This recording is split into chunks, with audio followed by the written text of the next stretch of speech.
Hi all, welcome to Chottu's world. അപ്പോൾ നമ്മൾ ഇന്ന് പറയാൻ പോകുന്ന കഥയുടെ പേര് കരടിയും രണ്ട് സുഹൃത്തുക്കളും. വനാന്തരത്തിലൂടെ യാത്ര ചെയ്യുകയായിരുന്നു രണ്ട് സുഹൃത്തുക്കൾ.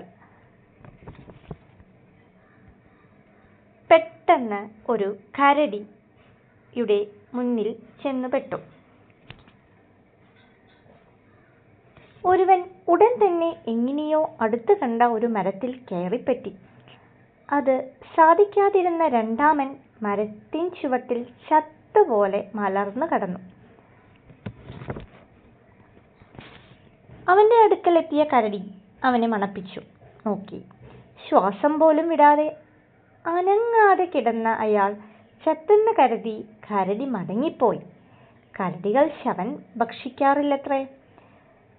കരടി പോയെന്നറിഞ്ഞപ്പോൾ മരത്തിൽ നിന്ന് ഇറങ്ങിയ സുഹൃത്തിനോട് പരിഹാസപൂർവം ചോദിച്ചു, അല്ല, കരടി നിന്റെ ചെവിയിൽ എന്താ മന്ത്രിക്കുന്നത് കണ്ടല്ലോ, എന്താണ് അവൻ നിന്നോട് പറഞ്ഞത്? അപ്പോൾ പറഞ്ഞു അവൻ. മുടിനാരിഴയ്ക്ക് ജീവൻ തിരികെ കിട്ടിയ സുഹൃത്ത് പറഞ്ഞു, കരടി പറഞ്ഞത് ആപത്ത് വരുമ്പോൾ ഉപേക്ഷിക്കുന്നവൻ ഒരിക്കലും നല്ല സുഹൃത്തല്ല. ഇതിൽ നിന്ന് നമുക്ക് മനസ്സിലാക്കാം, ആപത്തിലും ഒപ്പം നിൽക്കുന്നവനെ യഥാർത്ഥ സുഹൃത്തായിരിക്കൂ. ഇതാണ് ഈ കഥയിലുള്ള ഗുണപാഠം. Thank you for watching Chottu's world.